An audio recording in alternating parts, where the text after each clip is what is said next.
Even as he died, the death of Jesus sent shockwaves through Jerusalem. Almost immediately, people comprehended that Jesus was no ordinary man. Indeed, for the past 2,000 years, the cross has stood as the single most important event in human history for billions of people. On the other hand, the religious leaders who had arranged for the crucifixion were probably more convinced than ever that Jesus was just an ordinary man. To them, Jesus was not the Messiah. If he had been the Messiah, how could they have killed him? And yet, something happened inside the temple right as Jesus died that was so shocking, word soon spread throughout the entire city. The curtain in the temple that separated the holy space from the Holy of Holies was torn in two from top to the bottom. Maybe that doesn't resonate with you, but to Jewish people living in that day in that city, this would have been an extraordinary event of the highest order. I'd like to remind you of the layout of the Temple Mount complex. Jews and Gentiles were all welcome on the Temple Mount, but there were lots of barriers to keep people from getting too close to God. Gentiles were stopped first at a clearly marked fence. Women could go into the women's court, but only men could keep moving a little closer to the temple. Now, only priests could actually go inside the building, and only the high priest could go inside the Holy of Holies. Even that was allowed just one day each year. A massive curtain hung between the main room of the temple and the much smaller Holy of Holies. This curtain was a stark reminder that people like you and me are simply not allowed in the presence of God. He is completely holy and we are not. And yet, as Jesus died, an earthquake shook the city and the curtain in the temple was torn in two. Do you know, if the doors of the temple were open at that moment, anyone standing in the courtyard could see all the way into the Holy of Holies. And that was so symbolic of what Jesus had just done. His death made a way for any of us to have a personal relationship with God. There are no more barriers. But at that very moment, outside the city walls at the cross, there was only death. The body of Jesus was lowered to the ground. Joseph of Arimathea and Nicodemus the Pharisee prepared the body for burial. They asked Pilate for permission to lay his body in a new tomb Joseph was constructing. The Church of the Holy Sepulchre is the most likely location of where Jesus was entombed. There are some tombs from the time period visible inside the church, but the tomb of Jesus is long gone. The Roman Emperor Hadrian is said to have ordered the tomb of Jesus completely destroyed.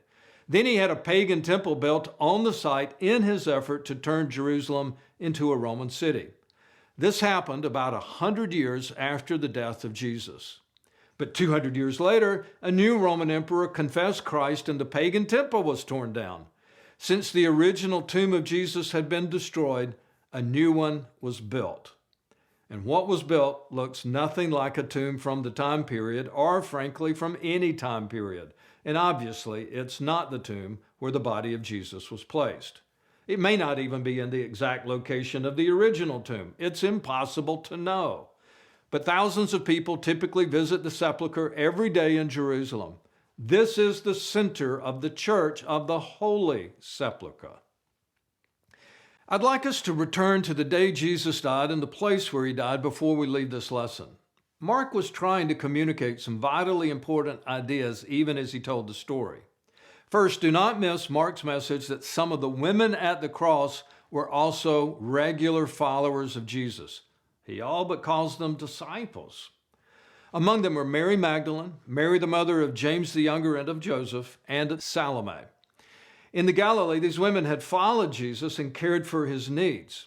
There were other women at the cross who were also devoted to Jesus.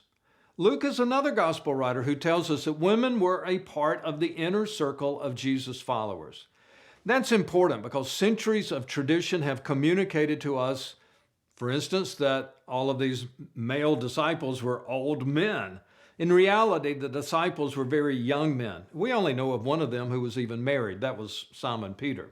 And in reality, several women were often with the group. Jesus welcomed them and valued their contribution to his ministry.